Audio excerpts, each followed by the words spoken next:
Hi friends, आपका स्वागत है हमारे ग्लांस एकेडमी चैनल पर। आज की इस वीडियो में हम यूपी पीसीएस प्री 2021 के लिए इम्पॉर्टेंट एमसीक्यू सॉल्व करेंगे। इसके साथ ही MP PCS, UP triple SC PET, UPSC के लिए भी आप इस वीडियो को देख सकते हैं। इसके पीडीएफ के लिए हमारे टेलीग्राम चैनल को ज्वाइन करें। आइए चलते हम अपने फर्स्ट क्वेश्चन पर। भारत शासन अधिनियम 1935 के प्रावधानों के संदर्भ में निम्नलिखित कथनों पर विचार कीजिए। इसने केंद्र में द्वैध शासन व्यवस्था समाप्त कर दी थी। इसने प्रांतों में द्वैध शासन प्रणाली का आरंभ किया था। इसके द्वारा 11 राज्यों में द्विसदनी व्यवस्था प्रारंभ की थी। उपर्युक्त में से कौन से कथन सही हैं, चुनाव कीजिए। इसका आंसर है डी। उपर्युक्त में से कोई कथन सत्य नहीं है, क्योंकि भारत शासन अधिनियम 1935 के द्वारा केंद्र में द्वैध शासन की व्यवस्था प्रारंभ की गई थी, जबकि प्रांतों में द्वैध शासन प्रणाली को समाप्त किया गया था और 6 राज्यों में द्विसदनी व्यवस्था प्रारंभ की गई थी। ये 6 राज्य थे बंगाल, बम्बई, मद्रास, बिहार, संयुक्त प्रांत, असम। अगला क्वेश्चन, निम्नलिखित में से कौन संविधान सभा की प्रारूप समिति का सदस्य नहीं था? N Gopalaswamy, Jawaharlal Nehru, Alladi Krishnaswami Ayyar, K M Munshi. इसका आंसर है बी, जवाहरलाल नेहरू। डॉक्टर भीमराव अंबेडकर की अध्यक्षता में गठित प्रारूप समिति में कुल 7 सदस्य थे। भीमराव अंबेडकर अध्यक्ष थे। N Gopalaswami Ayyangar, Alladi Krishnaswami Ayyar, K M Munshi, Mohammad Saadulla, B L Mitra एवं डी पी खेतान इसके सदस्य थे, जो 7 सदस्य थे। बी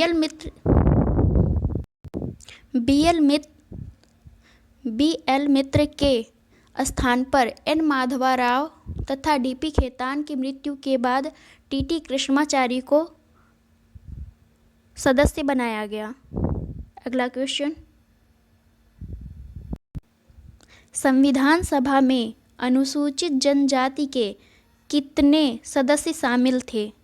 26, 33, 73, 79। इसका आंसर है बी, 33। 15 सदस्य महिला थी, 26 सदस्य अनुसूचित जाति के थे और 33 सदस्य अनुसूचित जनजाति के शामिल थे। अगला क्वेश्चन, निम्नलिखित में से कौन से प्रावधान 1833 के चार्टर अधिनियम में किए गए थे? ईस्ट इंडिया कंपनी के व्यापारिक कार्यों को बंद कर उसे विशुद्ध प्रशासनिक निकाय बना दिया गया। सिविल सेवकों की भर्ती एवं चयन हेतु खुली प्रतियोगिता व्यवस्था का आरंभ किया गया। कंपनी के राजनीतिक एवं वाणिज्यिक कार्यों को अलग कर दिया गया। इसका आंसर है ए, केवल एक। सिविल सेवकों की भर्ती एवं चयन हेतु खुली प्रतियोगिता की व्यवस्था जो है 1853 के चार्टर एक्ट में की गई थी और कंपनी के राजनीतिक एवं वाणिज्यिक कार्यों को जो है अलग किया गया था 1784 के ईस्ट इंडिया एक्ट के तहत। अगला क्वेश्चन, संविधान सभा की गठित समितियों में समिति एवं उनके अध्यक्ष के संबंध में कौन सुमेलित नहीं है? प्रांतीय संविधान समिति जेबी कृपलानी, प्रारूप समिति भीमराव अंबेडकर, संचालन समिति डॉक्टर राजेंद्र प्रसाद, सर्वोच्च न्यायालय की तदर्थ समिति एस वरदाचारी। इसका आंसर है ए। प्रांतीय संविधान समिति के जो अध्यक्ष थे वो सरदार पटेल थे। अगला क्वेश्चन, निम्नलिखित में से यह किसका कथन था? उद्देशिका आधारशिला है तो संविधान उस पर खड़ी अट्टालिका है। न्यायमूर्ति हिदायतुल्लाह, डॉक्टर भीमराव अंबेडकर, के एम मुंशी, सुभाष कश्यप। इसका आंसर है डी, सुभाष कश्यप। भीमराव अंबेडकर ने आर्टिकल 32 को कहा था संवैधानिक उपचार। भीमराव अंबेडकर ने संवैधानिक उपचारों का अधिकार आर्टिकल 32 को संविधान की आत्मा कहा था, जबकि के.एम. मुंशी ने उद्देशिका को राजनीतिक जन्मपत्री कहा था। अगला क्वेश्चन, निम्नलिखित में से किस अधिनियम के प्रावधानों को हितैषी निरंकुशवाद का नाम दिया गया? भारतीय परिषद अधिनियम 1909, भारत शासन अधिनियम 1919, भारत शासन अधिनियम 1935, उपर्युक्त में से कोई नहीं। इसका आंसर है ए, भारतीय परिषद अधिनियम 1909। अगला क्वेश्चन, निम्नलिखित में किस अधिनियम के द्वारा भारत में दास प्रथा को विधि विरुद्ध घोषित किया गया था? East India act 1784, charter act 1813, charter act 1833, charter act 1853। इसका आंसर है सी, चार्टर एक्ट 1833। 1843 में दास प्रथा की समाप्ति कर दिया गया लॉर्ड एलन के द्वारा। अगला क्वेश्चन,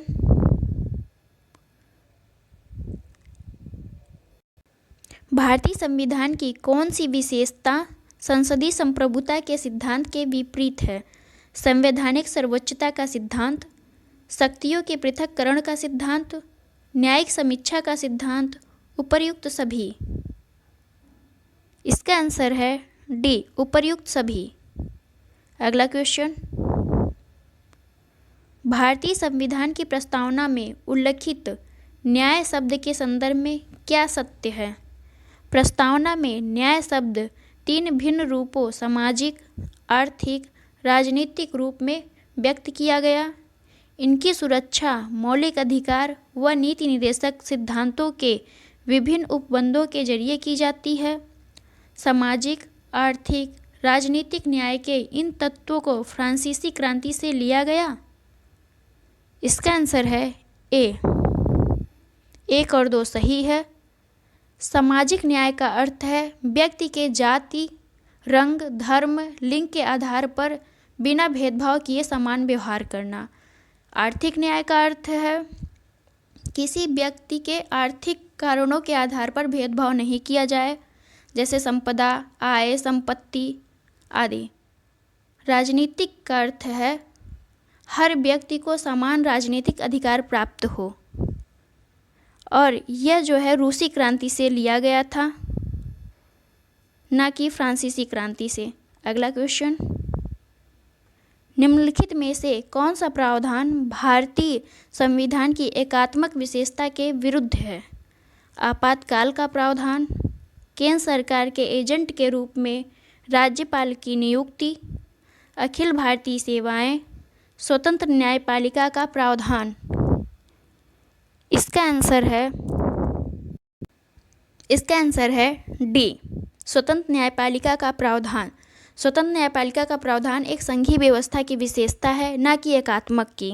अगला क्वेश्चन, भारतीय संविधान की कौन सी विशेषता संयुक्त राज्य अमेरिका के संविधान से नहीं ली गई है? समवर्ती सूची का प्रावधान, अवशिष्ट शक्तियों का केंद्र में निहित होना, विधि द्वारा स्थापित प्रक्रिया। इसका आंसर है डी, 1, 2, 3। समवर्ती सूची का प्रावधान ऑस्ट्रेलिया से लिया गया है। अवशिष्ट शक्तियों का केंद्र में निहित होना कनाडा से लिया गया है, और विधि द्वारा स्थापित प्रक्रिया जो है जापान से लिया गया है। अगला क्वेश्चन, निम्नलिखित में से कौन सा सुमेलित नहीं है? राज्य दिया है और स्थापना वर्ष। हरियाणा 1966 में इसकी स्थापना की गई, नागालैंड 1963 में, गुजरात 1962 में, हिमाचल प्रदेश 1971 में। इसका आंसर है सी, गुजरात की स्थापना 1960 में की गई थी और महाराष्ट्र भी 1960 में ही बना था। अगला क्वेश्चन, संविधान के अनुच्छेद 3 के संबंध में क्या असत्य है? इस अनुच्छेद के अंतर्गत संसद किसी राज्य क्षेत्र को घटा या बढ़ा सकती है।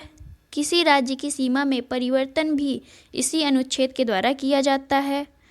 अनुच्छेद 3 के अंतर्गत परिवर्तन से संबंधित किसी भी बिल को संसद में लाने के लिए राष्ट्रपति की पूर्व मंजूरी की आवश्यकता नहीं है। आर्टिकल 3 के अंतर्गत संसद कोई भी परिवर्तन बिना राज्यों की अनुमति के भी कर सकती है। इसका आंसर है सी। आर्टिकल 3 के अंतर्गत परिवर्तन से संबंधित यह कथन कि बिल को संसद में पेश करने से पहले राष्ट्रपति की पूर्व मंजूरी की आवश्यकता होती है। अगला क्वेश्चन, निम्नलिखित में से कौन सा मूल अधिकार विदेशियों को भी प्राप्त है? लोक नियोजन के विषय में समता का अधिकार, ये आर्टिकल 16 है। विधि के समक्ष समता एवं विधि का समान संरक्षण, ये आर्टिकल 14 में है। संस्कृति और शिक्षा संबंधी अधिकार, ये आर्टिकल 29 में है। अभिव्यक्ति की स्वतंत्रता का अधिकार, ये आर्टिकल 19 है। इसका आंसर बी होगा। विधि के समक्ष समता एवं विधि का समान संरक्षण, आर्टिकल 16, 19, 29, 30 ये भारतीयों को प्राप्त हैं, सिर्फ और सिर्फ भारतीयों को ही प्राप्त हैं। अगला क्वेश्चन, सन 1953 में फजल अली की अध्यक्षता में गठित राज्य पुनर्गठन आयोग के संबंध में क्या असत्य है? आयोग ने सिफारिश की कि राज्यों के पुनर्गठन में भाषा को मुख्य आधार बनाया जाना चाहिए। इसने एक राज्य एक भाषा के सिद्धांत को स्वीकार किया। इसी आयोग की सिफारिशों के आधार पर राज्य पुनर्गठन अधिनियम 1956 पारित किया गया। इसका मत था कि किसी भी राजनीतिक इकाई के पुनः निर्धारण में भारत की एकता को प्रमुखता दी जानी चाहिए। इसका आंसर है बी। इसने एक राज्य एक भाषा के सिद्धांत को अस्वीकार कर दिया गया। राज्य पुनर्गठन अधिनियम 1956 के अंतर्गत 14 राज्य और 6 केंद्र शासित प्रदेश यूटी बनाए गए। अगला क्वेश्चन, भारत और बांग्लादेश के मध्य लैंड बाउंड्री समझौता किस संविधान संशोधन अधिनियम के अंतर्गत किया गया? 100वें, 99, 97, 98। इसका आंसर है ए। 100वां संविधान संशोधन अधिनियम 2015 में किया गया था और इसमें भारत ने 111 गांवों को बांग्लादेश को दिया और बांग्लादेश ने 51 गांवों को भारत को दिया था। 99 संविधान संशोधन राष्ट्रीय न्यायिक नियुक्ति आयोग से संबंधित है और 97 संविधान संशोधन सहकारी समितियों को संवैधानिक संरक्षण प्रदान करने से संबंधित है। अगला क्वेश्चन, क्षेत्रीय परिषदों के संबंध में क्या सत्य नहीं है? यह सांविधिक निकाय है। इनका गठन संसद द्वारा राज्य पुनर्गठन अधिनियम 1956 के तहत किया गया। क्षेत्रीय परिषद का अध्यक्ष भारत का प्रधानमंत्री होता है। मध्य क्षेत्रीय परिषद का मुख्यालय प्रयागराज में है। इसका आंसर है सी। क्षेत्रीय परिषद का अध्यक्ष जो होता है वह गृह मंत्री होता है, ना कि प्रधानमंत्री। अगला क्वेश्चन, अंतर्राज्यीय परिषद के संबंध में क्या सत्य है? अंतर्राज्यीय परिषदों की व्यवस्था संविधान के आर्टिकल 262 में की गई है। अंतर्राज्यीय परिषद में प्रधानमंत्री द्वारा 4 केंद्रीय कैबिनेट मंत्री नामित किए जाते हैं। सरकारिया आयोग द्वारा अंतर्राज्यीय परिषद के नियमित गठन के सुझाव दिए गए हैं। अंतर्राज्यीय परिषद में केंद्र शासित प्रदेशों का उल्लेख किया गया है या प्रतिनिधित्व नहीं है? इसका आंसर है सी। सरकारिया आयोग द्वारा अंतर्राज्यीय परिषद के नियमित गठन के सुझाव दिए गए हैं। और इसमें यहाँ से प्रिंटिंग मिस हो गई है फ्रेंड्स। यहाँ पे आर्टिकल 263 है, ना कि 262। 262 में अंतर्राज्यीय नदी परिषद दिया गया है। थैंक्स फॉर वॉचिंग फ्रेंड्स, मिलते हैं नेक्स्ट वीडियो में।